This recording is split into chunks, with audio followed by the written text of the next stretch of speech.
Halo semuanya, apa kabar?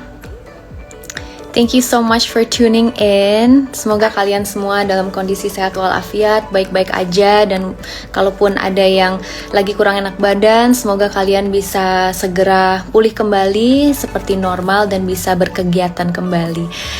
Firstly, thank you so much. Terima kasih udah bergabung.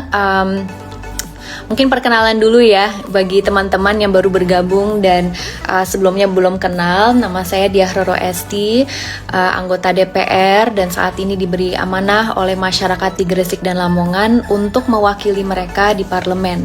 Dan saat ini pun saya diberi amanah oleh fraksi Partai Golkar untuk berada di Komisi 7. Komisi 7 ini membidangi energi, riset teknologi, lalu kemudian belakangan ini kita ada tambahan mitra kerja, alhamdulillah. Jadi sekarang Kementerian Perindustrian pun menjadi salah satu mitra kerja kita.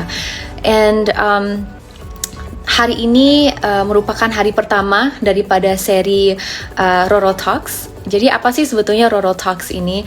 Saya mempunyai inisiatif untuk mengadakan sebuah platform di mana pada intinya itu bisa ikut serta dalam berbagi ilmu, apalagi semuanya pada working from home, berkegiatan di dalam rumah, di rumah aja gitu kan. Jadi kepingin banget gimana caranya agar melibatkan kalian di dalam diskusi-diskusi yang ada dan juga bisa gimana caranya kita bisa produktif bareng, ya nggak sih? So I hope that mudah-mudahan dengan adanya Roro Talks ini kita bisa mengangkat beberapa isu seperti the Sustainable Development Goals, lalu kemudian juga isu-isu berkaitan tentang sustainability, kepemudaan, itu juga nantinya akan kita bahas. Dan saya tuh merasa tergerak juga karena kalau misalnya kita lihat institusi DPR gitu ya, bahwa kepuasan publik terhadap institusi ini masih tergolong cukup rendah gitu. Kalau tidak salah berada di kisaran 50%. Sedangkan kalau TNI gitu dia peringkatnya itu lebih dari 80%. So mudah-mudahan ini juga bisa merupakan sebuah upaya tersendiri untuk bisa bisa lebih transparan gitu. Kami di DPR ini bisa lebih transparan agar kalian juga bisa lebih kenal dengan kita dan kita pun bisa lebih mengikut sertakan kalian di dalam pembahasan-pembahasan yang ada. Kalau misalnya sekarang kembali lagi kepada SDGs. So when we talk about SDGs, kalau di Komisi 7 itu lebih berkaitannya dengan SDG nomor 7, Affordable and Clean Energy, dan juga SDG nomor 13, Climate Action gitu kan. Dan kalau di BKSAP, karena kebetulan saya juga merupakan salah satu anggota BKSAP, itu kita membahas mengenai implementasi daripada SDGs secara keseluruhan. Jadi seluruh 17 goal itu kita gaungkan dan kita koordinasikan lintas negara gitu. Makanya kenapa betapa pentingnya adanya hubungan bilateral lintas negara untuk betul-betul bagaimana caranya kita bergotong royong untuk merealisasikan SDGs ini gitu. Dan sesuai tema hari ini, jadi Roro Talks kali ini kan kita membahas mengenai women in politics gitu kan. Dan nanti juga akan menghadirkan teman-teman saya yang sangat luar biasa dan kenapa penting sekali gitu ya kita membahas mengenai ini, karena ada kaitannya terhadap SDG nomor 5, yaitu adalah gender equality. Jadi gender equality adalah bagaimana perempuan dan laki-laki sebaiknya gitu ya mempunyai kesempatan yang sama, lalu kemudian bisa berperan yang sama juga gitu, dan bisa berkontribusi semaksimal mungkin dengan caranya masing-masing. Kalau misalnya ketika berbicara mengenai politik, tentunya ada sebuah threshold gitu, 30% threshold, dan ini sudah diatur melalui Undang-Undang nomor 12 tahun 2004, di mana kemarin yang ikut serta di dalam pemilu, pileg di dalam pileg ini 30% harus dari kalangan perempuan, dan ini tertara di pasal ini ya, saya akan bacakan pasal 65 ayat 1 bahwa setiap partai politik dalam mengajukan calon anggota DPR, DPRD provinsi dan DPRD kabupaten kota untuk setiap daerah pemilihan dengan memperhatikan keterwakilan perempuan sekurang-kurangnya 30% gitu. Jadi ada sebuah kemajuan di DPR karena periode 2019 hingga 2024 ini ada 118 anggota DPR perempuan. Namun out of 575 kursi ya, alhamdulillah ini sebuah kemajuan. Dan karena adanya PAW pergantian antar waktu akhirnya naik menjadi 123 perempuan di parlemen saat ini, dan ini mencakup kisaran 21,39%. Kalau di DPD mereka ibaratnya they're doing a lot better. Well, they're doing better than us karena ada 42 anggota yang perempuan yang terpilih dari 136 kursi, jadi 30,8%. Mudah-mudahan banget kedepannya kita bisa lebih banyak lagi mengikut sertakan perempuan di ajang pileg ya kan, pemilu juga, dan kita bisa lebih banyak adanya perempuan di dunia politik ini. Kalau menteri, misalnya menteri ya, kita ada 5 menteri yang perempuan, namun kemarin updatednya per 2020 ada 6 perempuan yang saat ini di kabinet out of 34 menteri, masih 15%, jadi masih minim sebetulnya. Jadi harapan besarnya ini bisa semakin meningkat ke depannya. Nah, kenapa pentingnya adanya perempuan di dunia politik saat ini? Ada sebuah riset yang dikaji oleh the United Nations yang membahas mengenai impact of women's participation in decision making processes, dan ada 3 poin. Jadi poin pertama adalah bahwa perempuan ini mempunyai kecenderungan untuk mendorong equal rights gitu untuk perempuan. Jadi pemberdayaan perempuan gitu kan, isu-isu seperti inilah yang biasanya digaungkan oleh para politisi perempuan.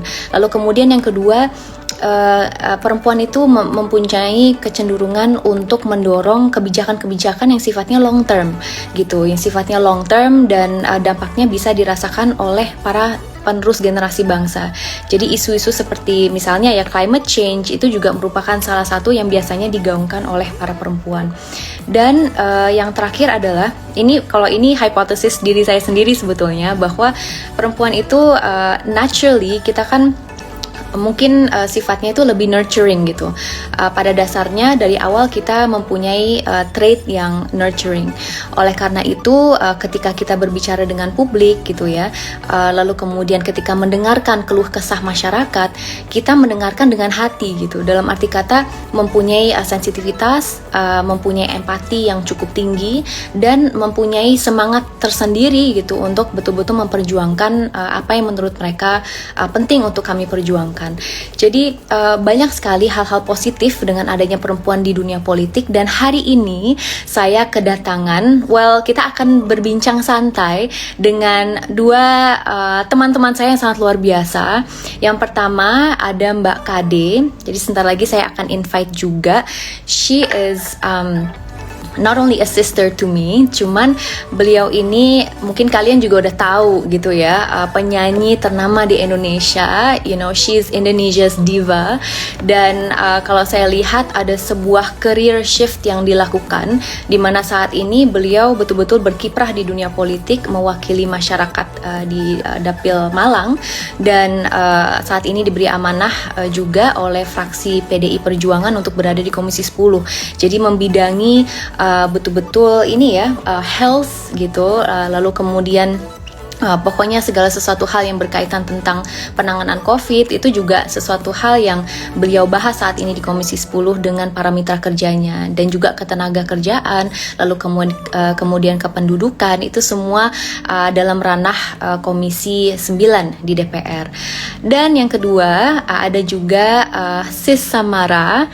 Jadi Mbak Samara ini itu sebetulnya teman adik saya. Jadi mereka berdua itu kuliah di New York University, dan beliau ini juga tidak asing lagi, politisi muda yang menurut saya sangat luar biasa ya. Jadi sangat amat lantang dalam memperjuangkan isu-isu, tidak tidak takut untuk beropini dan betul-betul 100% menggunakan suaranya untuk memperjuangkan apa yang beliau kira terbaik untuk bangsa gitu. Jadi it's so refreshing to have women in politics yang berani gitu untuk berpendapat, dan menurut saya alangkah baiknya lebih banyak lagi perempuan seperti ini. Jadi let me invite keduanya. Tunggu sebentar ya. I'm going to invite everyone on. Jadi mudah-mudahan kalian ini juga bisa belajar dari kedua narasumber yang akan hadir. Dan ini actually extra note, jadi Mbak Mulan itu nggak bisa hadir, seharusnya hadir, tapi beliau itu lagi nggak enak badan, so she's not feeling very well. Jadi mudah-mudahan nanti bisa kita hadirkan di kesempatan berikutnya. So we'll have a one-on-one session dengan Mbak Mulan. Okay, let me just see if we can add her. Halo. Hai, Mbak Esti, apa kabar? Sebenarnya tuh Mbak Roro Mbak Esti sih anaknya dipanggilnya. Sebetulnya ya, kalau yang dekat itu manggilnya Esti. Tapi berarti aku punya perasaan yang tepat. It's so good to have you. Makasih banget udah mau. Thank you for inviting. Ini Mbak Kade, I don't know what is happening karena rada sulit untuk diundang, to invite her in. I hope. Bentar ya, kita tunggu sebentar ya. Let me just coordinate.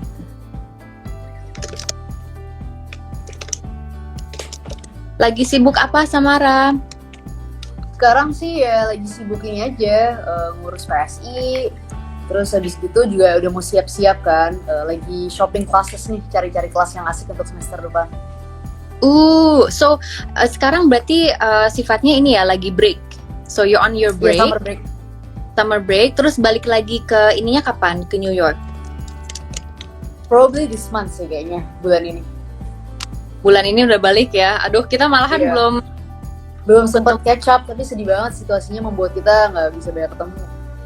Emang ini situasi sangat memprihatinkan banget, tapi mudah-mudahan kita bisa segera pulih dari pandemi. Yang penting semuanya pada taat ya dengan protokol kesehatan dan betul-betul ngerem diri untuk betul-betul produktif di rumah dulu gitu.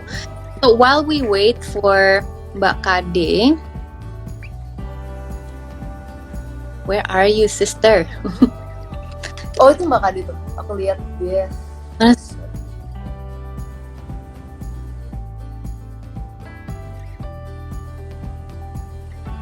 Where is she? Oh, there she is. Cara ngundangnya gimana sih sama? I'm so bad at this. Wait. Bentar. Aku nggak ini, jadi kayak nggak bisa invite sih kayak. Tapi kayak kalau Mbak request kayak. Mbak Kade bisa request nggak? Mbak Kade bisa request to join. Nanti aku I will accept you. Ini tulisannya unable to join terus.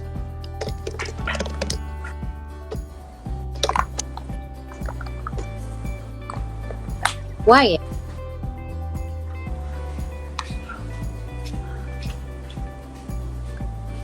Oke, jadi sambil nunggu Mbak Kade. Tadi kita tuh bahas tentang kenapa sih pentingnya. Hai Mbak Kade.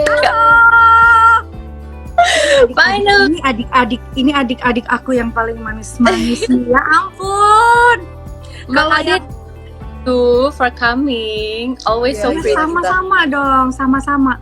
Tahu nggak, Samara, kalau bayangin Roro selalu ingat Samara. Tapi Samara ternyata you are younger than Roro. Oh my god, kita bener-bener kecolongan ratu politik ya, Roro ya. Agreed. Kecolongan, aduh. Tapi aku udah resmi 1/4 abad Mbak Kade dan Mbak Esti. 25 tahun ke 1/4 abad. Half of me, enak aja. Mudah-mudahan tahun 2024 bisa masuk, kita berjuang bareng, insya Allah. Amin. Waalaikumsalam. Ini banyak yang menyapa. Assalamualaikum. Ya dong, Nah, pasti. Waalaikumsalam. Ini mungkin di sini sementara sambil nunggu Mulan. Ini saya yang paling ibu-ibu di sini. Jadi tadi saya coba live juga tuh di tempat saya. Saya mau hello dulu buat ibu-ibu, karena gimana pun kan ibu-ibu yang pasti punya kekuatan moral yang tinggi untuk mereka bisa muter otak gimana caranya dampingin anak-anak di masa pandemi dan harus stay at home gitu kan. Ya, Nah, ya. buat Samara sama Roro mungkin belum yang terlalu kena bising gimana ngurus hektiknya anak-anak, tapi kita tuh ya tentu ada ketakutan, ada kecemasan, tapi juga di satu sisi kita juga harus well manage semua yang ada di rumah, karena memang seperti yang Roro invite hari ini dengan tema yang Roro sampaikan tentang achieve gender equality, itu memang ternyata frontline-nya kita tuh perempuan ya dalam pandemi ini. Iya, benar banget. Ya, banget. Betul banget. Dan Benar. peran di rumah itu penting banget untuk mensosialisasikan kepada juga. Jadi Mbak Kade, I wanted to update you. So, Mulan nggak bisa hadir karena lagi nggak enak badan. Jadi kita akan berbeda lah di waktu yang berbeda. Jadi untuk kali ini ya dulu. And I want to langsung aja kita jump in ke pertanyaan. Kenapa sih kenapa Mbak Kade, Samara kepingin ataupun memilih untuk berpolitik gitu? Apakah ada sebuah visi atau tujuan yang ingin direalisasikan gitu ya di dunia politik ini? Karena kalau misalnya buat saya pribadi, I was always very passionate about SDGs, sustainability gitu. Gimana caranya kita dapat menciptakan masa depan berkelanjutan, dan akhirnya tuh belajar ternyata dengan berpolitik kita bisa betul-betul berperan untuk mendorong kebijakan yang sifatnya dapat dilakukan oleh bangsa gitu. Jadi kalau buat kalian gimana? Mungkin Mbak Kade duluan. You know, what is your drive? What is your sense of purpose di dunia politik ini? Ya, terima kasih, tentunya pertanyaan yang sangat-sangat selalu menjadi A-list dari setiap orang yang menanyakan tentang kenapa saya bisa terjun ke politik. Ya, ini berkah yang luar biasa, kesempatan yang luar biasa, dan nggak semua punya kesempatan ini. Jadi kalau kita bawa politik ini untuk sesuatu kebaikan, walaupun dari sudut pandang yang berbeda, A bilang ini, B bilang itu, tapi tujuannya semuanya untuk kebaikan bangsa kita, kenapa enggak? Gitu. Jadi alhamdulillah saya punya pertama ya karena niat yang luar biasa, karena dari 10 tahun yang lalu mungkin sudah ada kesempatan itu, tawaran itu datang, tapi bukan saja hati yang belum tergerak, tapi Allah juga belum mengizinkan, suami belum mengizinkan, karena ya namanya juga baru melahirkan anak-anak lagi ya kan. Saya baru dikasih kesempatan lagi untuk menjadi ibu baru lagi, untuk mengurus anak-anak balita lagi. Nah, tentunya kalau perempuan dikasih kesempatan pasti lebih banyak menggunakan nalurinya dia untuk bisa dalam hal menjadi politician, dalam hal pengawasan, mengambil bersama-sama membuat kebijakan dan lain-lain. Karena memang perempuan itu ya sejatinya dia lebih konsisten, dia lebih rajin, dia lebih hati-hati, gitu kan. Jadi kalau perempuan dikasih kesempatan untuk bisa sukses di usia berapapun, saya agree. Artinya saya bisa, nggak nyangka saya ketemu Roro dan ketemu Samara dengan perspektif politik, saya bisa tetap nyambung walaupun usia kita setengah setengah yang berbeda, tapi kita satu visinya, kita ingin memperbaiki bangsa ini dengan tata cara yang berbeda-beda, dengan kemampuan kita yang berbeda-beda. Secara mungkin saya aktualisasi representatif dari masyarakat di dapil saya, Malang Raya. Secara strategis saya ditempatkan oleh partai di Malang Raya, karena memang selama ini di Malang Raya keterwakilannya nggak ada perempuan. Ternyata selama ini kesehatan masyarakat yang diperhatikan, bukan kesehatan perempuan. Contoh soal kematian ibu dan ibu setelah melahirkan, dan juga anak-anak stunting dan lain-lain. Ini yang saya coba ingin gerakan. Kenapa saya memilih Komisi 9, Samara? Karena sepanjang saya turun ke dapil dengan pendekatan humanis, itu yang dibutuhkan oleh warga di Semalang Raya. Tapi kalau kita udah masuk ke dalam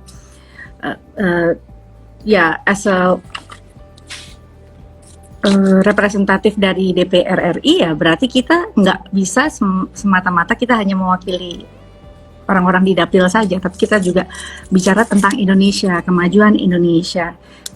Kembali kepada kita nggak bisa memuaskan semua pihak, tapi artinya kita terus jadikan gotong royong ini sebagai modal sosial kita. Kita bergerak, bergotong royong, insya Allah kita akan bisa mencapai sebuah kebaikan untuk bangsa kita gitu.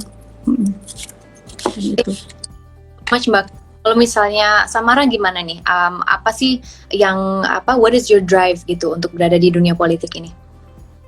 Ya sebenarnya jujur awal-awal sih memang passionate sih. Artinya ya pastilah aku setuju sama tadi yang apa dikatakan Mbak Kade. Mungkin kalau jalur aku beda, kalau Mbak Kade kan dulu udah ngetop banget sebagai artis, pasti passionate dan lain sebagainya gitu kan. Bahwa Mbak Kade tuh masuk ke politik itu kan juga ada dorongan gitu ya dari apa yang dia lihat sehari-hari. Kalau aku emang dari kecil, dari aku kayak SMA tuh emang passionate sama politik gitu. Aku seneng banget ngikutin isu politik. Jadi itu drive pertamanya. Tapi awalnya tuh ketika pengen masuk politik, alasannya tuh pengennya maunya jadi pengamat politik aja deh, pengen jadi akademisi, terus mengamati aja. Tentunya alasannya karena nggak suka sama partai, takut nanti banyak banget politisi yang korup ketika itu. Jadi ya khawatir gitu kalau misalnya nanti nggak akan terjerumus dengan hal-hal yang sama. Tapi seiring dengan waktu merasa juga kan dulu kan magang di balai kota, terus belajar tentang birokrasi, belajar ketemu PNS-PNS, terlibat dalam pilkada 2017 gitu waktu itu, Pilgub DKI, dan ngelihat prosesnya sadar gitu. Memang sih partai politik itu nggak sempurna gitu, pasti banyak kekurangannya. Tapi juga Indonesia ini nggak bisa berdiri tanpa partai politik. Mau nggak mau kita harus berpartai gitu. Dan cara perubahan yang paling gampang yang bisa dilakukan, gampang sih enggak ya, tapi efektif gitu ya yang bisa dilakukan, itu lewat partai politik gitu. Karena lewat partai yang misalnya kayak yang Mbak Roro atau Mbak Kadi lakukan sekarang lewat DPR gitu kan, bisa membuat kebijakan, bisa mengawasi anggaran gitu kan. Dan bisa mempertanyakan pemerintah ketika misalnya pemerintah membuat kebijakan-kebijakan yang nggak sesuai dengan aspirasi masyarakat, atau mendorong kebijakan-kebijakan yang menjadi aspirasi di dapil Mbak Kade atau Mbak Roro, itu kan sesuatu yang sangat efektif gitu. Maksudnya aku nggak bilang aktivisme tuh nggak efektif, tapi menjadi politisi itu artinya gampangnya satu tanda tangan atau satu statement atau satu dorongan politisi itu sangat efektif gitu dibanding gerakan-gerakan di luar politik gitu. Ada efektivitasnya tapi nggak seefektif politik. Jadi itu sebenarnya drive awalnya Mbak Roro yang membuat aku jadi kayak wah kenapa jembatan gitu ya. Kenapa aku nggak spend waktu aku dan fokus untuk ya udah fokus aja di politik. Memang sih nggak gampang, banyak hal-hal yang harus kita kompromikan karena kan politik ini banyak realitas yang kadang mungkin nggak sesuai sama idealisme kita gitu. Tapi kan gimana ya, politik ini kan dunia di mana kita harus jadi jembatan gitu antara idealisme kita dan realitas gitu. Tapi yang paling penting dari kompromi itu apa yang kita bisa hasilkan untuk masyarakat kan. Kalau kita mau maksa 100% idealis, nggak mau kompromi, artinya masyarakat juga nggak akan menerima kebijakan yang bermanfaat apapun dari wakil rakyat, dari pemerintah, dari kita semua. Itu sih drive awalnya Mbak Esti. That's amazing. Terima kasih. Tadi kita udah dengar dua perspektif gitu. Kalau Mbak Kade, betul banget Samara. Jadi kalau Mbak Kade ini kan, dan sebelumnya pernah saya sampaikan juga, pernah aku sampaikan langsung ke Mbak Kade, bahwa beliau ini mempunyai popularity gitu. Karena itu merupakan salah satu rumus yang penting sebetulnya agar akhirnya dapat terpilih sebagai anggota. Tapi yang beliau punya juga adalah likability dari masyarakat, karena untuk populer saja tidak cukup gitu untuk bisa nantinya masuk di dalam institusi DPR misalnya. Dan tadi kita juga udah dengar gitu ya motivasinya apa sebagai perempuan, dan apalagi sekarang berada di Komisi 10 yang sangat amat relevan perannya terkhusus dalam memerangi COVID-19 ini. Dan tadi juga dari Samara kita tahu bahwa dengan berada di dunia politik, dampaknya yang bisa kita buat itu bisa lebih luas lagi gitu ya. Maksudnya bisa langsung ikut dalam policy making. Actually that was one of my drive gitu untuk memberanikan diri berada di dunia politik, karena kita tahu sendiri it's not an easy world to be in gitu ya. Maksudnya nggak segampang itu gitu berada di dunia politik. Nah makanya kembali lagi tadi mengenai gender equality. Kalau kita membahas mengenai dunia politik ini kan didominasi oleh laki-laki gitu.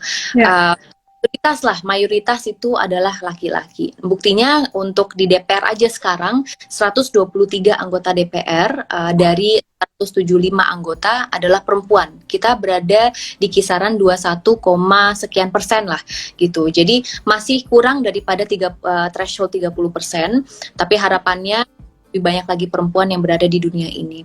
Nah, menurut kalian gimana sih caranya agar terwujudnya gender equality di dunia politik ini gitu? Dalam arti kata, gimana caranya kita bisa mendorong agar lebih banyak perempuan, agar adanya lebih banyak perempuan di dunia politik, baik itu sebagai legislator atau mungkin bahkan di pemerintah sebagai kepala daerah, merealisasikan jabatan-jabatan strategis tersebut. Jadi mungkin kali ini mulai dari Samara, Samara. Oke.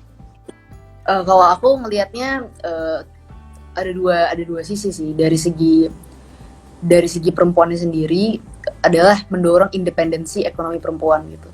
Jadi mungkin yang Mbak Esti yang bakal dilakukan ya mungkin mirip-mirip juga dengan ini. Artinya ketika kita jadi politisi, kita harus sadar bahwa politisi itu kan butuh biaya ya. Artinya ini yang kadang-kadang sering sekali mitos yang sering dipahami banyak orang adalah kalau politisi itu kalau jujur tuh nggak perlu mengeluarkan biaya. Padahal kan nggak kayak gitu. Kita ini butuh biaya bukan juga mau ngasih uang ke masyarakat gitu. Kita butuh biaya untuk cetak baliho, kita butuh biaya untuk kasih ongkos logistik ya. Iya, logistik kan nggak mungkin kita minta tolong relawan, ayo dong kampanye kita tapi nggak kita kasih logistik kan nggak mungkin, kesian banget gitu kan. Jadi pasti ada biaya-biaya yang harus kita keluarkan gitu, baliho kita dan lain sebagainya. Dan itu kan nggak murah ya. Pasti pengalamannya Mbak Esti sama Mbak Kade sama pengalaman aku kayak waktu aku kampanye di Jakarta, setiap kali baru pasang baliho 2 minggu gitu ya, pasang poster udah hilang gitu posternya. Jadi di sebelah rumahku, di rumahku nih semua Samara, tau nggak? Iya, selatan. Biasanya tuh 2 minggu doang tuh bertahan sama Kade. Cipete, Cilandak, Samara. Coba aku bisa pilih. Mantep. Terus gimana? Iya, jadi kayak ada biaya yang harus dikeluarkan kan. Nah, karena itu kita harus dorong perempuan untuk independen. Karena banyak juga perempuan itu yang secara ekonomi sangat dependen terhadap suaminya gitu. Aku nggak bilang itu salah ya, tapi juga ketika dependensi itu kuat sekali, itu membuat perempuan juga jadi nggak bebas untuk melakukan apa yang diinginkan. Misalnya dia ingin berpolitik, tapi ya dia nggak punya sumber penghasilan sendiri. Itu juga persoalan gitu. Even kita kayak misalnya fundraising atau galang dana dan lain sebagainya, tapi pasti ada aja biaya yang kita keluar dari diri kita sendiri. Jadi independensi ekonomi itu harus kita dorong juga dari segi masyarakat. Yang kedua sih peran partai juga penting sebenarnya gitu. Jadi adanya kaderisasi kader perempuan gitu ya, bikin sekolah partai atau bikin support system untuk kader-kader perempuan ini penting banget gitu. Artinya apa sih, ngajarin mereka sebenarnya hal-hal yang basic gitu. Seperti misalnya cara menggalang dana, cara kampanye, terus habis itu ya cara-cara misalnya mendekatkan diri dengan warga di grassroots. Karena kan kayak sekarang yang kita alami ini misalnya di Instagram kan beda banget nih sama warga grassroots gitu. Mungkin kayak aku ya terutama ya, mungkin kalau Mbak Kade udah banyak ketemu masyarakat di akar rumput udah lama gitu ya. Artinya pengalaman yang Mbak Kade jadi artis pasti kenal masyarakat akar rumput.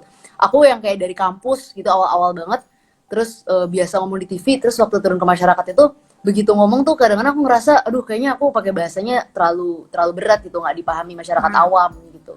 Jadinya akunya kesannya kayak kok nggak membumi banget gitu. Nah itu butuh proses pembelajaran ya. Aku belajar gitu dengan seiring waktu gitu. Tapi kan banyak juga nih perempuan-perempuan yang harus kita ajarin cara-cara itu gitu. Nah itu menurut aku peran partai penting banget sih untuk mengajarkan perempuan, anak muda yang mau mencalonkan diri sebagai calon anggota legislatif. Nice, thank you. Kalau Mbak Kade gimana Mbak? Menurut Mbak Kade? Ya, karena memang selama 27 tahun kan sudah ya jadi penyanyi. Saya tuh bayangin bisa ketemu dengan 100 orang atau mungkin 500 orang kalau misalkan ada event setiap hari berbeda. Itu kan kesempatan yang luar biasa ya. Jadi memang ada satu X faktor di sini, yaitu keberuntungan yang memang dimiliki, yaitu alhamdulillah ditempatkan di tempat yang strategis di Dapil Malang Raya yang memang notabene orang sudah mengenal aku putri daerah gitu ya. Jadi itu aja, simple sebetulnya. Gimana kita mau percaya sama wakil rakyat kita kalau mereka nggak kenal kita kan? Itu aja. Jadi alhamdulillah kalau misalkan masyarakat sudah mengenali oke, KD yang penyanyi, dia punya latar belakang seperti ini, dia memiliki tanggung jawab moral dalam pekerjaannya sebagai penyanyi, ya mungkin itu menjadi satu modal. Tapi bagaimana ketika kita mengetuk rumah mereka di 671 desa ya, Samara, aku keliling di Malang Raya tuh kabupaten itu, dan itu luas sekali.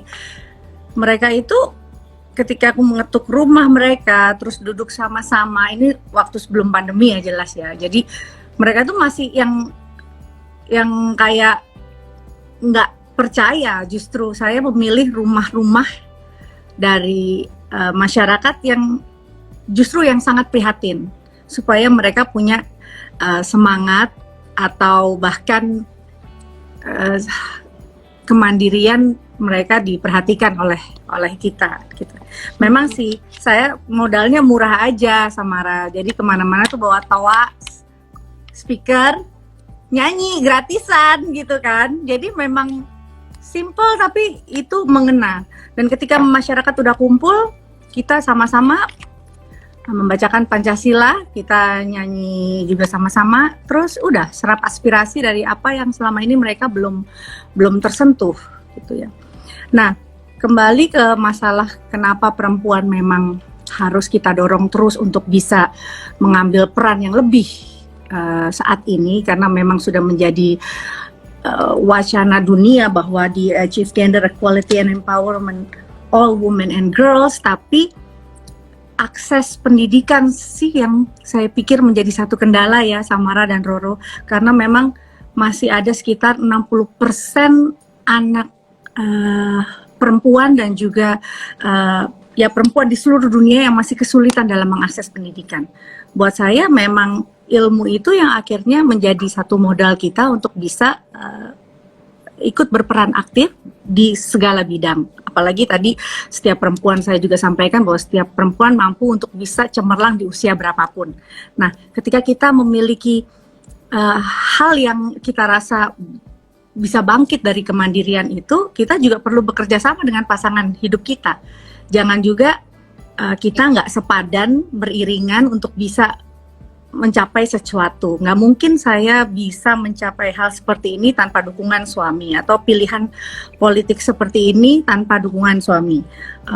Pasti akan menjadi timpang nantinya gitu loh. Jadi buat saya ketika saya melihat masyarakat di Indonesia, memang masih kebanyakan tuh berasumsi bahwa perempuan itu konco winking ya.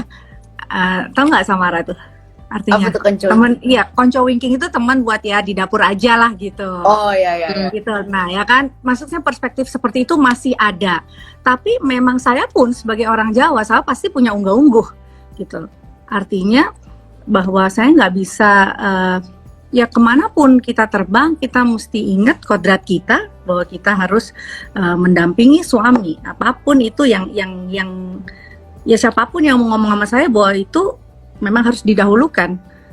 Jadi saya sangat percaya itu, karena buat saya ridho itu akan memudahkan kita. Contoh soal, saya misalkan kayak sekarang pisah sama suami karena lockdown gitu ya. Terus sebetulnya saya mau berangkat paripurna nih ya ceritanya gitu ya. Tapi Om Raul belum bisa dihubungin nih. Belum dapat izin nih gitu. Dan ketika saya berangkat itu kayaknya hati tuh cemas dan gak karu-karuan gitu kan. Itu sangat natural sekali dimiliki oleh setiap perempuan, karena perempuan pasti punya naluri untuk ya hormat, respect dan sepakat dan sepaham atas kerja masing-masing. Jadi buat saya, yuk kita sama-sama gitu ya menarik level yang sama dengan pasangan hidup kita, dengan siapapun nanti teman hidup kita ya, untuk yang mungkin lagi join di sini, untuk sama-sama bahwa perempuan dan laki-laki itu perlu persamaan gitu. Dan saya ya oke lah kalau kita bisa bilang kita jadi perempuan yang berdaya guna gitu loh. Itu akan terasa sekali manfaatnya, karena anak-anak kita kan pasti akan merespon apapun yang ayah dan ibunya kerjakan. Jadi pasti akan juga jadi jauh lebih sehat itu nanti di dalam rumah tangga kita kalau misalkan kita bisa memberikan contoh kecil dalam hal kerjasama. Ya oke, untuk kerjaan yang kita pilih artinya oke, Kellen pun dan Amora pun juga tanya, Mami what's DPR gitu. Kalau DPR apa MPR? Terus kenapa yang waktu kemarin kita di banyak dibully dan lain-lain ya, saya harus explain satu-satu gitu loh. Karena memang kita nggak bisa puaskan banyak orang. Sekarang Amora dan Kellen tahu kan Mami bekerja baik, Mami upayakan yang baik. Ya gitu, tanamkan kebanggaan kecil-kecil buat anak-anak kita gitu aja. Supaya mereka juga tahu bahwa upaya dari orang tua mereka dalam hal meningkatkan persamaan derajat antara perempuan dan laki-laki ini terus diupayakan dari hal-hal kecil.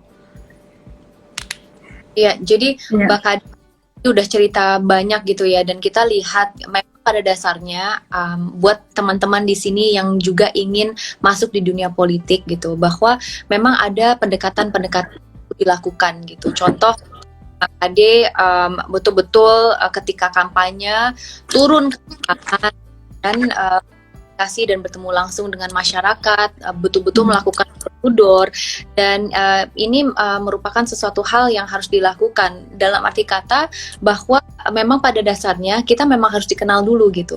People need to know apa semangat kita, kenapa sih kita ingin dalam sebuah sistem, visi kita seperti apa, dan mungkin modal yang nggak dimiliki saya pribadi gitu, dan kalau Samara sih menurut saya ya, she's a very politician gitu, tapi pada dasarnya misalnya Mbak Kade gitu, salah satu in my opinion ya, hal yang sangat amat luar biasa adalah bahwa Mbak Kade ini sudah dikenal gitu.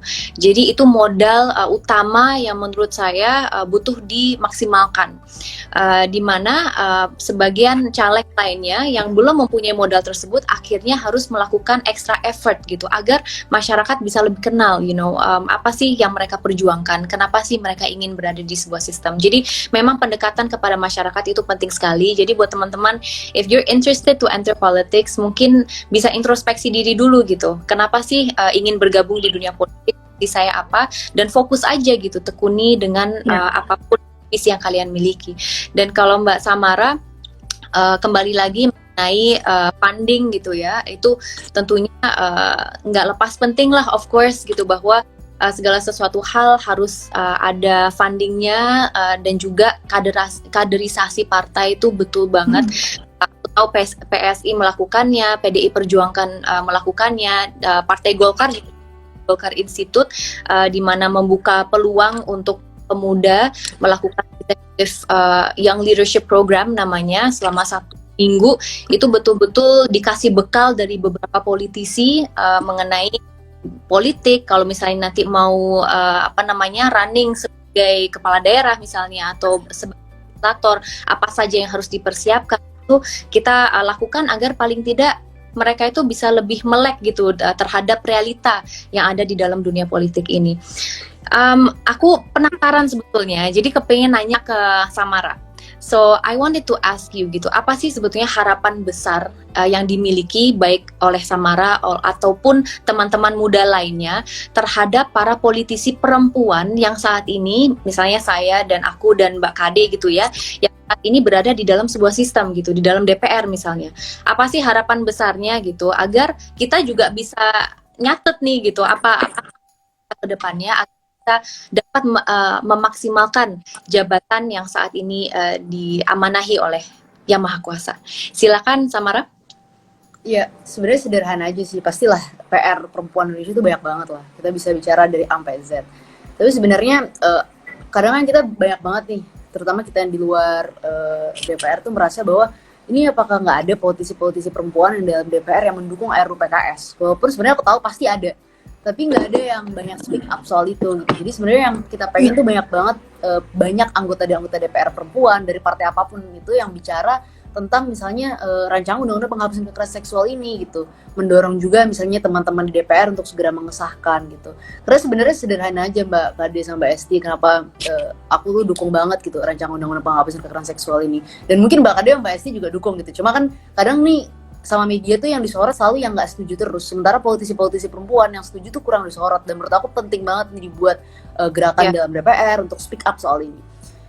Masanya tuh bukan hanya sekedar memenjarakan orang gitu ke dalam penjara atau misalnya mempidanakan orang yang melakukan pelecehan atau kekerasan seksual, tapi adalah fakta bahwa 1 dari 3 perempuan Indonesia itu mengalami pelecehan dan kekerasan seksual itu, dan kita nggak punya payung hukum untuk memberikan mereka pendampingan dan perlindungan ketika mereka mengalami trauma akibat kekerasan dan pelecehan seksual itu sesuatu yang sangat worrying gitu buat kita di Indonesia gitu. Artinya siapapun tuh bisa mengalami itu gitu. Artinya bukan hanya seseorang yang berada di latar belakang sosioekonomi kelas bawah, tapi siapapun gitu. Mau kamu orang berpendidikan, mau kamu orang dengan berpakaian sopan dalam tanda kutip, artinya ya, bahkan orang-orang yang berpakaian dengan busana-busana religiusnya pun seringkali dilecehkan gitu. Jadi itu bukan lagi perkara kelas, bukan lagi perkara latar belakang pendidikan, dan bukan lagi perkara kamu religius apa enggak gitu. Ini benar-benar perkara karena kamu seorang perempuan, jadi kamu punya potensi dilecehkan gitu. Nah itu sebenarnya alasan kenapa RUU PKS ini perlu didukung, perlu didorong untuk disahkan gitu. Tentunya kalau aku yakin ya, aku dan kita semua teman-teman perempuan, politisi perempuan dan siapapun yang mendukung RUU PKS sih pasti bakal senang banget mendukung politisi-politisi perempuan dalam DPR yang mendorong agar RUU ini disahkan sih. Ya. Noted, noted. Mbak Farhan. Iya, saya nambahin sedikit.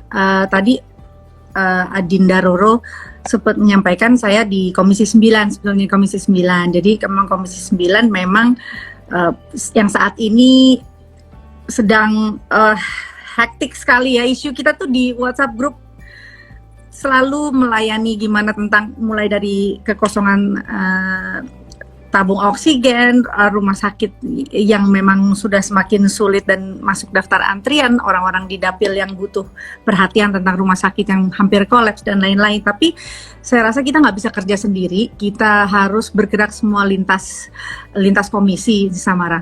Jadi 3 bulan yang lalu, alhamdulillah saya sempat mendampingi Wakil Ketua Komisi 8, Mbak Dia Pitaloka, yang mana memang Komisi 8 sangat concern dalam RUU penghapusan kekerasan seksual ini. Jadi memang kemarin itu saya dampingi untuk juga bersama-sama menandatangani petisi ini bersama satu brand internasional yang franchise ada di Indonesia.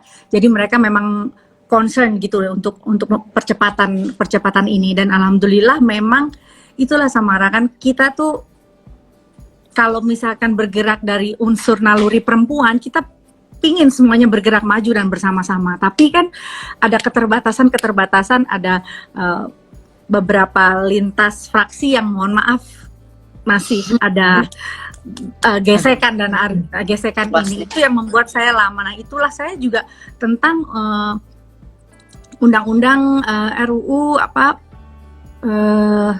staf rumah tangga. Saya tuh kaget, kenapa kok bisa carry over sampai 3 periode, itu ngurus itu ngebahas apa aja gitu.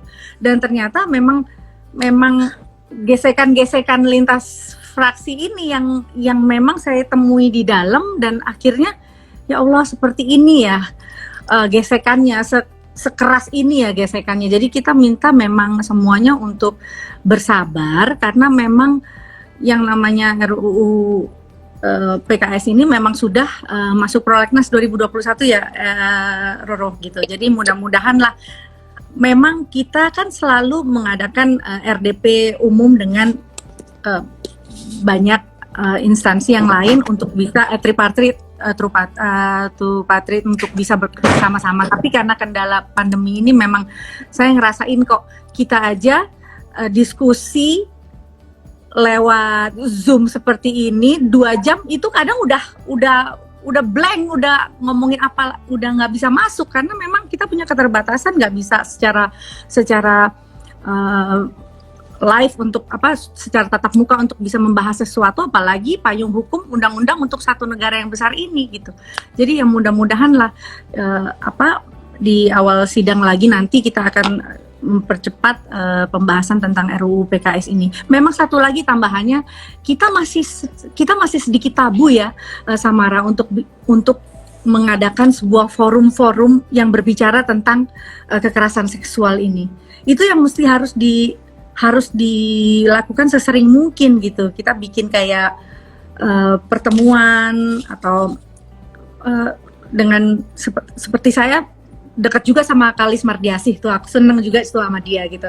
Nah itu seneng gitu karena memang bicara tentang satu hal yang tabu ini kita harus semakin sering bikin di forum-forum yang terbuka. Dan nggak apa-apa kok, masyarakat kita sekarang udah sangat-sangat melihat urgensi daripada RUU penghapusan kekerasan seksual ini gitu. Dan alhamdulillah ketika saya ketemu sama korban-korban kekerasan seksual di acara petisi RUU PKS kemarin itu, ada 2 yang sangat-sangat itu yang ketangkep di CCTV pelakunya, yang sama satu lagi yang korban perkosaan juga. Itu mereka tuh sebetulnya butuh orang untuk ya sebetulnya kalau undang-undang oke, sebagai payung hukum, tapi mereka butuh sebuah wadah untuk bisa curhat dan lain-lain, karena ketika kita sedang dalam perundungan itu kita cuma perlu orang yang bisa dipercaya untuk kita bisa bicara gitu. Jadi yuk kita bikin seminar atau kita bikin talk show tentang kekerasan seksual ini atau yang masih dianggap tabu ini sesering mungkin gitu. Mungkin dengan ini akan lebih noise, lebih gaungnya akan lebih terdengar untuk kita bisa mendorong RUU PKS ini cepat gitu. Iya, emang isu ini penting banget gitu ya. Sekalian politik buat gabung. Jadi pada kita itu oleh setiap fraksi, jadi misalnya saya diberi amanah Golkar untuk berada di Komisi 7, Mbak Kade diberi amanah fraksi PDI Perjuangan untuk berada di Komisi 9 gitu kan, kesehatan dan lain sebagainya. Dan pada dasarnya memang kita tidak bisa maksimal dalam memperjuangkan sebuah undang-undang yang di luar daripada scope daripada komisi tersebut gitu. Jadi misalnya Komisi Energi, karena saya sangat amat prihatin gitu terhadap bagaimana kita dapat mengimplementasikan the Sustainable Development Goals. Salah satu undang-undang yang harus kita dorong adalah yang berkaitan mengenai RUU energi baru dan terbarukan misalnya. Itu pun kalau nggak cukup political will-nya, dalam arti kata kalau setiap fraksi tidak merasa bahwa ini sebuah undang-undang yang penting, which is by the way awal-awalnya itu sebetulnya seperti itu gitu di dalam rapat internal. Tapi akhirnya dengan kita bersuara, alhamdulillah dia masuk di dalam prolegnas. Mbak Kade juga tentunya di ranah di dalam Komisi 9 itu ada beberapa kebijakan yang akhirnya didorong untuk masuk di dalam prolegnas. Memang saya pribadi gitu ya, kepingin juga terlibat lebih dalam lagi di dalam pembahasan mengenai RUU PKS ini, paling tidak bisa dalam ranah sebagai anggota kaukus perempuan Parlemen Republik Indonesia, di mana saat ini ketuanya adalah Mbak Loka itu gitu. Beliau kan kader ini ya PDI Perjuangan kan Mbak Kade ya. Jadi beliau itu sangat concern juga terhadap isu-isu seperti ini, dan harapannya betul Mbak Kade, kita akan berusaha untuk sebaik mungkin ya membuka ruang diskusi agar paling tidak ya kita membedah isu ini berbarengan lah gitu, baik dari legislatornya, tapi juga dari kalangan masyarakat, civil society organization, para politisi lainnya, agar kita bisa bergotong royong, karena pada dasarnya DPR pun tidak bisa ya sendiri gitu kan, maksudnya dalam merancang kebijakan kan juga harus dengan pemerintah gitu. Jadi thank you so much, tadi udah bahwa itu salah satu concern terbesar. Mudah-mudahan nanti para politisi perempuan di dalam sistem bisa lebih semangat lagi gitu untuk melakukan hal tersebut. Dan tentu berkaitannya juga tentang Sustainable Development Goals yang nomor 5 ini gitu ya, agenda bagaimana kita bisa melindungi hak-hak perempuan gitu, yang tentunya sangat amat penting. So jadi ini lebih kepingin tahu aja gitu, kalau dari Mbak Kade, dari Samara, apa sih suka dukanya berada di dunia politik gitu. Jadi kalau buat aku pribadi ya, kalau aku pribadi sukanya itu adalah merasa setiap hari berguna untuk orang yang banyak gitu. Ketika kita berbicara, kita bisa memperjuangkan sesuatu yang sifatnya dapat nikmatnya itu bisa dirasakan oleh seluruh masyarakat di Indonesia gitu. Tadi kan Mbak Samara juga bilang gitu bahwa apa statement yang kita keluarkan atau apapun yang kita utarakan itu dampaknya sangat amat masif terhadap masyarakat. Jadi you know that sense of purpose, the fact that kita bisa ada di dunia ini dan membantu banyak orang, itu yang bikin happy banget gitu dalam menjalankan sebagai politisi gitu kan. Tapi apa kalau misalnya dukanya mungkin apa ya, kadang kita dipandang setengah mata, jujur ya, sebagai perempuan, sebagai anak muda gitu. Di awal-awal orang ngelihat kita kayak, I mean, what does she have to say gitu. Dalam arti kata, tahu apa sih gitu. Masih muda gitu. Apalagi dulu waktu caleg, sebagai caleg juga caleg muda gitu. Nggak yakin bahwa kita tuh sebetulnya mampu gitu dalam menjalankan tugas. Nah, kalau dari Mbak Kade, apa sih suka dukanya di dunia politik saat ini? And what's your input about that? Ya, pertama saya ucapkan juga bangga dan selamat karena kemarin saya baru baca ada bupati termuda di 27 tahun jadi bupati pemuda perempuan. Ya, jadi bayangkan artinya kita tuh memiliki potensi yang luar biasa Indonesia ini dalam segi ekonomi dan juga politik. Artinya setengah penduduk Indonesia diisi oleh kaum muda.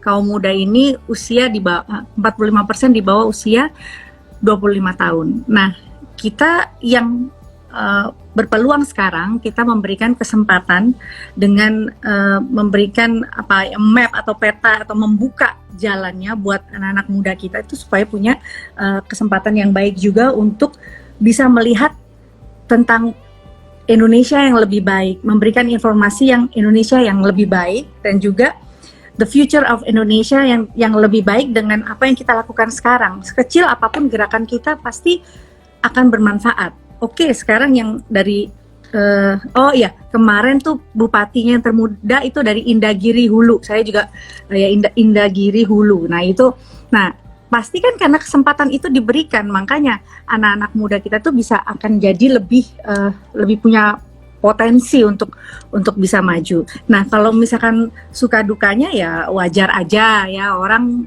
punya asumsi negatif terhadap apa yang kita lakukan. Itu pasti ya adalah, tapi kalau kita mau terus melihat orang tendensi ke kita, terus kita jadi pesimis untuk melakukan segala sesuatu, itu that's not me gitu. Jadi saya mengajarkan diri saya, mengajarkan anak-anak saya untuk tidak jadi orang pengeluh ya.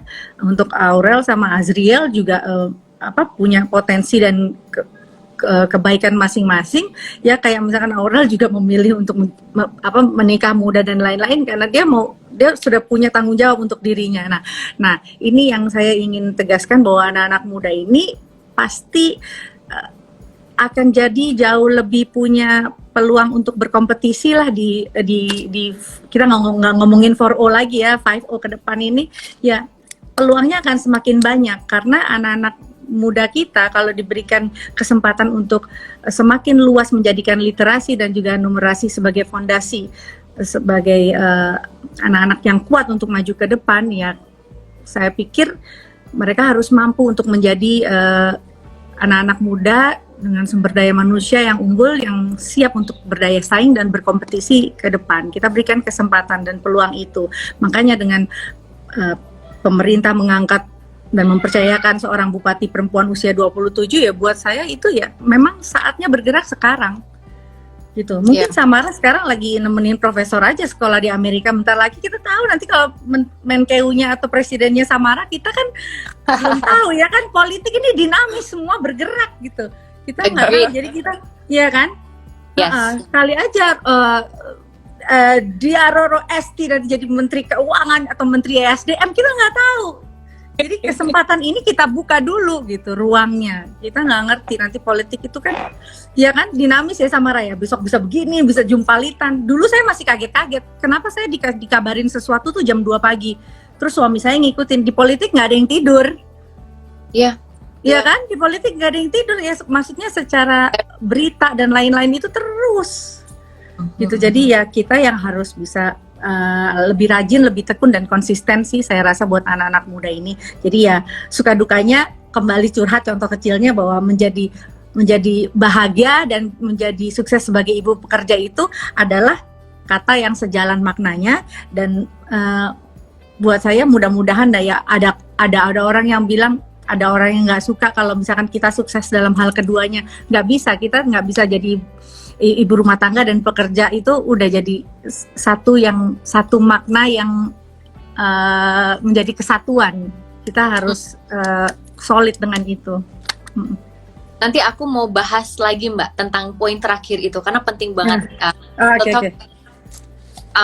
Tapi tambahan Samara sebelum. Jadi memang salah satu dukanya tadi aku lupa juga adalah bahwa masyarakat ini kan tingkat kepuasan publik terhadap institusi DPR RI itu sangat rendah gitu, 50-something%. Lalu kemudian saya jujur merasa sebagai anggota DPR apapun yang kita kerjakan kadang-kadang selalu dianggap DPR itu sudah dicap sebagai sesuatu hal yang negatif gitu. Maka pada dasarnya kita harus melakukan sebuah terobosan-terobosan tertentu agar transparansinya bisa kita buka lagi gitu ya. Masyarakat bisa lebih mengenal para politisi yang ada di dalam sistem, because not everyone is that bad gitu. Itu yang saya sadari ketika di dalam sistem banyak kok yang bukan hanya pencitraan gitu yang notabene selalu menjadi quote masyarakat, tapi mereka betul-betul berjuang dengan hati gitu. Kalau sama masyarakat itu betul-betul memperjuangkan apa yang dibutuhkan, mendorong undang-undang yang pada dasarnya baik untuk masa depan bangsa. Para politisi bekerja dengan hati itu banyak, dan saya berharap nanti banyak lagi masyarakat mengenal sosok-sosok seperti mereka. Nah, kalau Samara, gimana suka dukanya di dunia politik itu apa? Sukanya ya mungkin mirip sama Mbak Esti dan Mbak Kade, tentunya tahu lah bahwa apapun yang kita lakukan ini sebenarnya ujungnya juga untuk masyarakat kok. Dan itu tuh ada keasikan tersendiri ya, kayak tadi aku ceritain bahwa aku percaya banget nih kalau lewat jalur politik, emang sih jalur ini tuh kadang capek, jalannya tuh nggak lurus gitu. Kalau di politik tuh nggak ada yang lurus, semuanya tuh lika-liku gitu ya. Bukan cuma lika-liku, masuk jurang keluar lagi gitu kira-kira. Tapi semuanya itu juga ada ujungnya gitu. Ujungnya itu ada efeknya ke masyarakat, ada kebijakan yang kita bisa lakukan dan lain-lain. Kalau dukanya sih, dulu sih awalnya dukanya tentu karena aku dulu baru masuk politik, sempat awal-awalnya ngerasa kaget. Wah, ternyata tuh kalaupun yang kita lakukan atau yang kita bicarakan itu adalah hal-hal yang bahkan populis dan bahkan hal-hal yang seharusnya sangat bermanfaat bagi masyarakat, itu pun kita masih meng-attract haters gitu awal banget. Tapi terus seiring dengan waktu karena terbiasa dan ya udah biasa aja gitu ya, menganggap itu konsekuensi dari menjadi politisi, konsekuensi berkarir di ranah publik, ya udah jadi biasa aja gitu. Tapi sekarang ini dukanya itu justru ngerasa bahwa publik itu berekspektasi bahwa politisi itu harus bicara segala hal. Dan kalau politisi itu tidak bicara segala hal, berarti dia mendukung kebijakan-kebijakan yang nggak bagus gitu.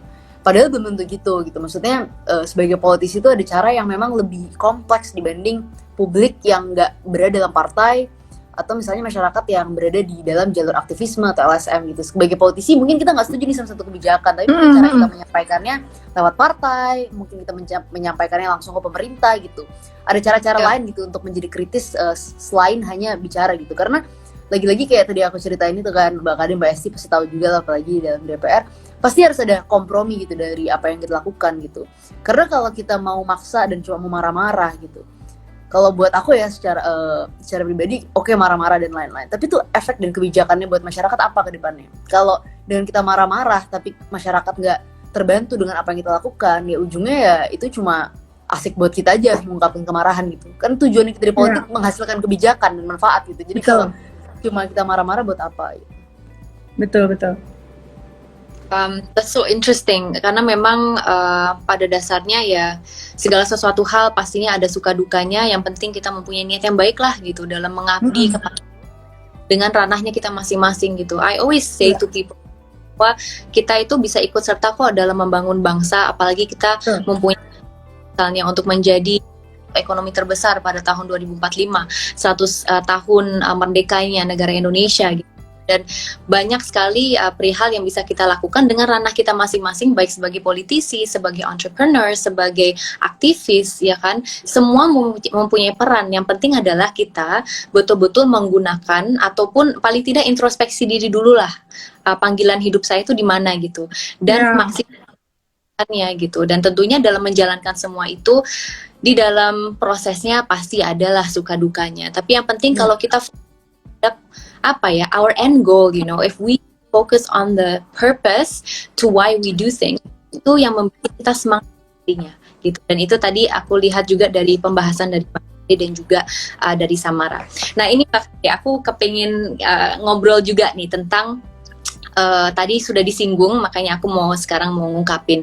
Jadi aku pada dasarnya baca buku, apalagi kalau sifatnya itu lebih berkaitan tentang self improvement, motivational books gitu. Dan salah satu buku yang aku baca judulnya Lean In, dan ini ditulis oleh Sheryl Sandberg yang COO-nya Facebook. Dan ada salah satu statistik gitu ya, dari sebuah studi gitu yang akhirnya dibahas di dalam buku itu, menyatakan bahwa jadi intinya adalah bahwa adanya korelasi yang negatif gitu ketika kita berbicara mengenai perempuan yang sukses dan likability. Jadi pada intinya perempuan itu tergolong sukses, mereka cenderung tidak disukai oleh masyarakat gitu atau orang-orang di sekitar mereka. Tetapi kebalikannya buat laki gitu. Jadi kalau laki itu sukses terus dia mendapatkan jabatan yang strategis, itu otomatis kepercayaan dan juga likability daripada masyarakat di sekitar mereka itu semakin meningkat. Otomatis ada korelasi yang positif gitu. Kalian gimana ya, kayak merasa itu nggak sih gitu? Do you feel that? Do you feel that the more successful you are, the less people like you gitu? Atau bahkan kebalikannya gitu? Makanya aku kepingin tahu ke Mbak Kade dulu, karena tadi juga udah menyinggung tentang ini. Gimana pendapat Mbak Kade, dan kalau misalnya kenyataannya memang seperti itu, dan keluarnya gitu? Ya, artinya kan orang yang melihat ataupun orang yang tahu tentang bagaimana kita berproses ini pasti juga akan tahu lah ya, bahwa ini contoh kecil apa yang sudah saya lakukan aja. Kita nggak bisa memuaskan semua pihak lah ya, itu jelas. Tapi ketika kita bisa mencapai satu perjalanan baik untuk mencapai sebuah titik cita-cita ini dengan perjuangan dan juga tanggung jawab, dan ya itu kan kita menggiring proses itu sebaik mungkin gitu. Dan ketika kita bisa, bagaimana ya dengan saya berkarir di dunia politik tapi dunia seni saya tetap bisa stay juga.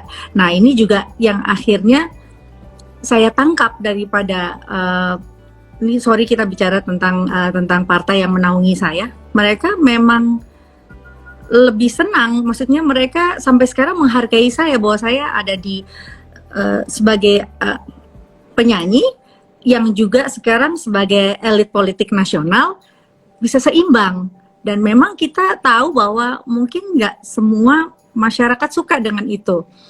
Tapi saya mungkin karena sudah ada di industri seperti ini itu udah lama, jadi saya bukannya cuek, tapi saya coba tangkap, saya coba amati, cermati, dan coba untuk bisa menakar itu dengan sebaik-baiknya. Artinya saya harus membawa diri saya sebalance mungkin gitu ya, supaya nggak ada orang yang karena susah ya, kita nih masyarakat Indonesia kan terlalu luas ya, kadang ada yang juga masih menilai orang karena covernya, ya kan, masih menilai karena oh ini ya bagus tapi rumah tangganya ini nih, banyak asumsi yang negatif gitu loh ya.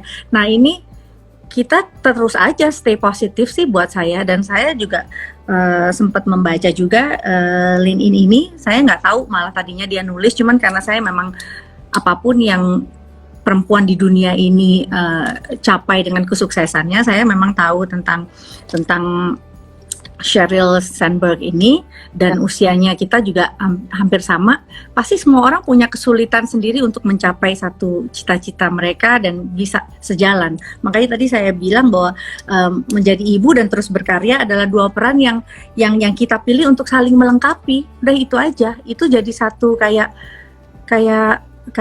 pelengkap sama-sama, nggak bisa jalan sendiri-sendiri. Itu memang sudah menjadi kita harus upayakan untuk menjadi baik, dan konsekuensinya ya mungkin entah orang jadi menilai buruk kita apa segala macam, ya itu udah konsekuensinya, udah resiko aja. Dan alhamdulillah sih sejauh ini di dalam 10 tahun saya bersama suami saya untuk bersama-sama bekerja, bahkan kadang LDR, kita tetap menempatkan level percaya itu setinggi mungkin. Gitu. Kalau dari Samara, what do you think? Ya aku sih menganggap banyak benarnya sih statistik itu, artinya aku bukan data yang membackup, tapi ya pengalaman aja dan melihat juga situasi. Misalnya sebagai contoh ya, kalau misalnya kita bicara dalam kontestasi publik gitu ya, terutama politisi, kalau ada politisi laki-laki yang mencalonkan diri, yang dilihat itu selalu substansi dan isinya gitu. Mereka nggak peduli apakah bagaimana kehidupan rumah tangga politisi laki-laki tersebut. Mereka nggak peduli, bener kan? Situasi apa, pokoknya apapun yang embel-embel dan yang perintilan-perintilan atau kehidupan personal yang berada di sekeliling politisi laki-laki itu nggak ada yang peduli. Tapi ketika yang maju politisi perempuan, substansinya tuh kabur. Yang dilihat adalah kira-kira dia tuh perempuan yang baik apa enggak, pakaiannya bener apa enggak, make-upnya bagus apa enggak. Jadi semuanya itu semata-mata jadi covernya aja 100% gitu. Itu persoalan yang paling nyata yang bisa kita lihat gitu kan. Ketika misalnya kita nyalon dan lain sebagainya gitu. Dulu waktu aku pertama kali muncul di publik gitu ya, ngomong gitu. Udah ngomong capek-capek nih bicara soal KPK, bicara soal anti korupsi, bicara soal banyak hal lah. Tapi yang publik pikirkan itu adalah, oh nih Mbak Samara make upnya kurang rapi nih dan lain sebagainya. Nah itu yang selalu dialami oleh politisi perempuan. Yang nggak mungkin dialami sama politisi laki-laki deh. Pasti kita nggak benar ya Mbak Kade, pasti Mbak Kade mengalami juga. Mbak Esti juga pasti ngalamin lah. Pastilah ini semua pasti mengalami.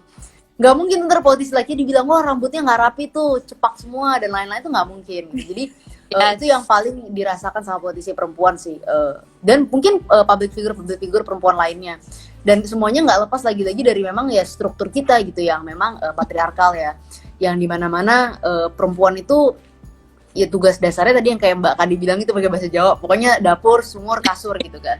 Di luar itu kalau mau bergerak di ranah publik ya kamu harus selesaikan nih 3 hal ini gitu. Kalau kamu belum gitu, apalagi kalau misalnya kamu belum menyelesaikan 3 hal itu, atau kamu punya kehidupan personal yang nggak sesuai dengan standar masyarakat, ya kamu dikritik melalui itu gitu, bukan dikritik melalui apa yang kita perjuangkan untuk masyarakat itu. Kan harusnya nggak peduli ya orang itu apa yang terjadi dalam kehidupan personal dia, misalnya kayak Mbak Kade, Mbak Esti, misalnya betul kan, misalnya Mbak Kade memperjuangkan supaya menekan angka kematian ibu gitu di Malang, atau Mbak Esti memperjuangkan RUU energi terbarukan. Ya itu yang harus dilihat gitu, nggak penting apa yang terjadi sama Mbak Esti di dalam rumah atau Mbak Kade dalam rumah, itu semua nggak penting, tapi ya itulah memang persoalan struktural yang harus kita selesaikan dan menjadi PR kita bersama ke depan. Iya, itu benar banget ya memang, dan juga merupakan tantangan sendiri gitu, karena yang bikin rada kesel itu karena kan ini di luar dari apa ya, dari scope kita gitu. It's something that we cannot control, perilaku orang kita nggak bisa kontrol orang lain. Betul banget, benar. Yang penting kita tetap semangat aja dalam menjalankan tugas, baik tugas kenegaraan apapun yang membuat kita itu bahagia dalam melakukannya, dan tentunya dalam pengabdiannya kepada bangsa. Kembali lagi tadi mengenai mungkin ini ya, support system. Support system ini kan penting banget gitu buat para politisi perempuan, khususnya baik dari pasangan kita atau dari keluarga, orang tua, adik kakak gitu ya, untuk kita bisa berkiprah gitu di dunia politik ini. Nah, my last question, karena nggak terasa nih kita udah 1 jam guys ternyata. Kriuk perutku lapar. Iya ya. Oke, last question. Nggak apa-apa, seneng. Adalah how do you balance your life gitu? Gimana sih caranya agar bisa melakukan semuanya? Jadi bisa menjadi apa namanya ibu untuk anak-anak misalnya Mbak Kade, Samara juga sebagai istri kepada suaminya, pokoknya segala sesuatu hal gitu ya, dalam arti kata kita kan mempunyai multiple peran lah sebagai perempuan gitu, ditambah sebagai politisi juga gitu. Jadi how do you balance your life? Silakan siapa yang mau jawab duluan, sekarang saya kasih opsi. Mbak Kade dulu lah, Mbak Kade dulu. Ya, oke. Ya, aku yang paling tua. Oke. Kalau saya percaya ya, kita percaya bahwa setiap manusia pasti punya tekanan sendiri, masing-masing punya tekanan dengan suhu yang juga berbeda-beda dan waktu atau ujian yang berbeda-beda juga. Jadi saya pikir kita semuanya harus selalu positif dan kuat lah ya, karena nggak ada orang yang hebat tanpa ujian-ujian gitu. Dan jangan pernah khawatir, kita pasti akan bisa bersama-sama melalui setiap ujian, asalkan kita juga mau berserah ya. Ya Tuhan tuh nggak tidur, kita meminta dengan gaya bahasa apapun dalam doa kita itu, kalaupun belum dikabulkan, di-delay sedikit tapi pasti akan dikabulkan gitu ya, dengan cara-cara yang lain gitu. Makanya saya berharap sekali ya bahwa dalam hidup kita selalu mau menghargai orang lain ya. Kita selalu, kalau di agama kita kan ada tuh tawadu, selalu menilai orang pasti dengan kelebihan masing-masing. Jadi saya nggak pernah tuh, maksudnya mau orang itu peminta-minta atau apa, pasti dia punya keahlian, entah itu main gitar, entah dia apa, pastilah itu. Dan itu pasti akan menjadikan diri kita akan menjadi lebih berserah lah, lebih tenang dalam menjalankan kehidupan apapun tugas kita. Jadi ya saya berdoa aja, mudah-mudahan kita semuanya bisa bangkit kembali, kita bisa sukses kembali bangsa ini ya. Saya sih tadi lihat gitu ya, kalau misalkan kita dalam saat kedaruratan kayak gini, masa kita sih mau menunggu yang terjangkit 50.000 per hari baru kita minta tolong negara lain gitu loh. Artinya yuk kita sebagai bangsa sama-sama, kita saling tolong menolong lah, nggak harus juga kita merasa menjadi besar. Kita yakin bahwa kita bisa maju karena juga bantuan orang lain gitu.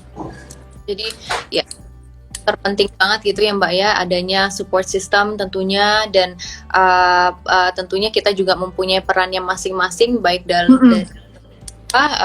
kita, dan tadi juga segala sesuatu hal yang diperjuangkan gitu kan, dan juga peran kita di rumah tangga. Pak Samara gimana Sam?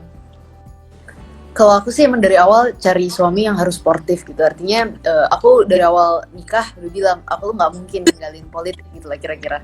Karena ini udah passion gitu. Karena ini benar-benar cinta banget aku sama politik lah kira-kira lah. Aku bilang setara lah cintanya sama suami aku bilang. Jadi nggak bisa meninggalkan politik. Iya cocok banget sama Ra, ini cocok banget, pas.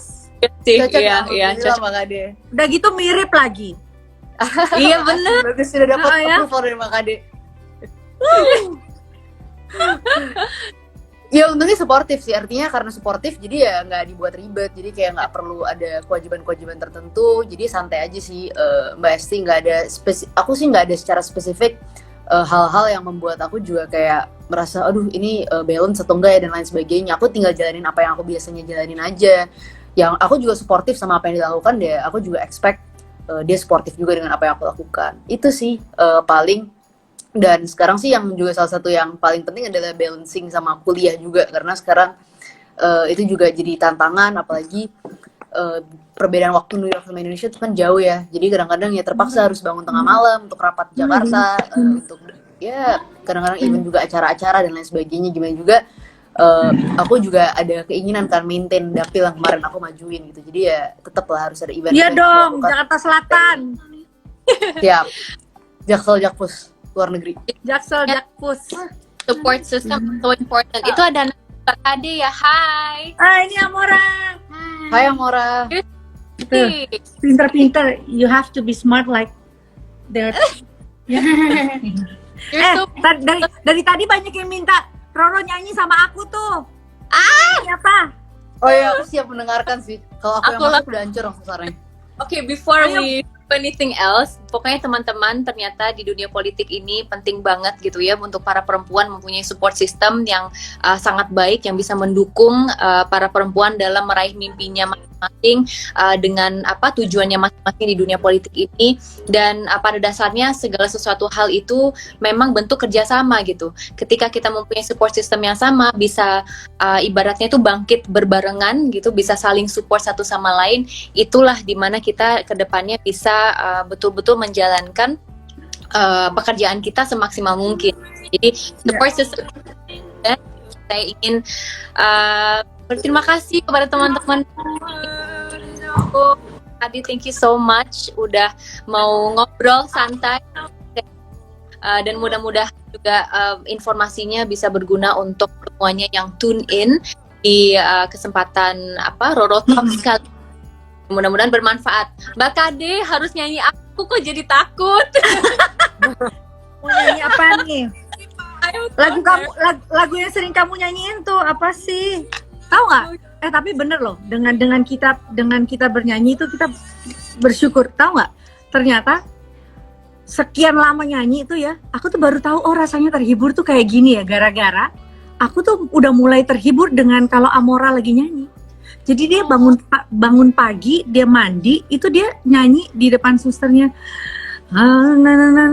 Gitu. Terus aku pikir, oh rasanya menghibur diri gitu tuh, mungkin bersyukur kadang. Asik banyak banget loh Samara. Aku juga mau jadi Bener, suster yang tahu nggak mendengarkan. Samara, kamu lihat deh rata-rata semua yang di DPR tuh suka juga nyanyi tuh yang seumuran Roro, ada juga Ratna Juwita gitu-gitu sering bikin cover lagu karena memang ya itu Butuh ya? support system juga sih, kalau buat aku support juga sih ya buat Bikin imunnya Setuju. olahraga dan lain-lain. Sama Mbak Kade ini sekarang lagi senang ini ya Mbak ya, wushu, right? It's called wushu. Nah iya Mbak, itu lihat jadi terus aku pikir kayaknya gini, memang dia jago banget. Memang itu olahraga, memang selain dinamika, terus musik, gerakan dan lain-lain, tapi memang karena gerakan-gerakannya itu buat aku sih itu buat anti pikun loh. Oh, Coba deh. Oh Iya, ya? iya karena memang coba kenapa orang mostly Chinese mereka sampai 80 tahun masih nyetir, masih ngajarin orang untuk les dan lain-lain karena mereka mau balancing otak kiri dan otak kanannya, mereka masih mau tetap kerja gitu loh. Jadi kayak aku menghafal gerakan dan lain-lain, Yes, itu benar. selain bonus sehat juga gerakannya bagus. Jadi memang itu seni bela diri. Bukan aku mau ngajak perang, bukan. Aku tinggal Kalian mau ganti main pedangnya pedang beneran ya Mbak? Itu pedang beneran, tapi itu pedang ada nomornya sesuai dengan ketinggian kita. Jadi nggak tajam gitu. Lebih tajam mulut-mulut kalian. Wow. Oke. Kiri Talks ini dengan Mbak Kade menyanyikan sebuah lagu. Nanti kalau misalnya aku bisa ya ikut-ikut dikit lah gitu. Silakan Mbak Kade. Oke. What song are you gonna sing? Someone Like You ya. Samara juga ikut. Ayo kita nyanyi aja lah, whatever. Someone Aku Like udah You ya. pernah Mbak Asti minta nyanyi di TV One. Kayaknya pengikutnya berkurang waktu itu.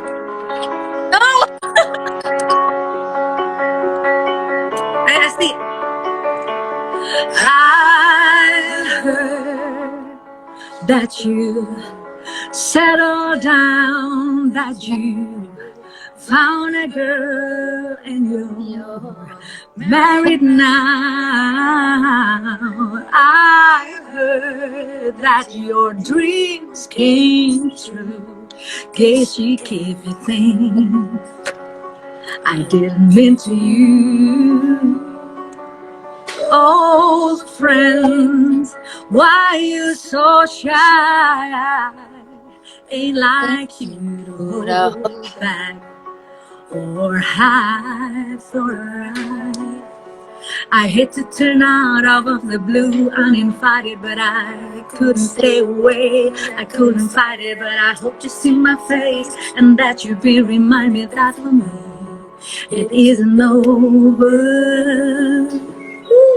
Never mind, I find someone like you.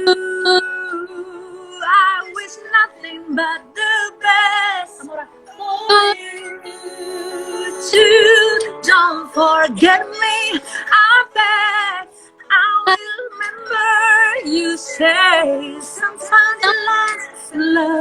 Sometimes it hurt instead. Sometimes it lies and lies and sometimes it hurt it say. Oke, nanti kapan kita bikin konser? Thank you so Suara much. kita langsung tenggelam kena Mbak Kade. Iya benar. Suaranya bagus banget. Enggak lah. Sedikit. Thank you so much.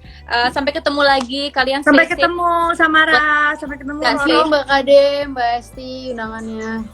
And take care. Assalamualaikum. Waalaikumsalam. Waalaikumsalam. Foto dulu bertiga, foto dulu. Oh ya foto dulu, Ayo. foto dulu. Foto dulu. Nah, terima kasih yang udah stay tune Already? semua. Thank you teman-teman bye. semua. Dadah sayang. Salam buat Om Raul, Mbak Kade. Bye. Salam buat Ya, Hangga, terima Mbak Esti. Ya, pokoknya semuanya.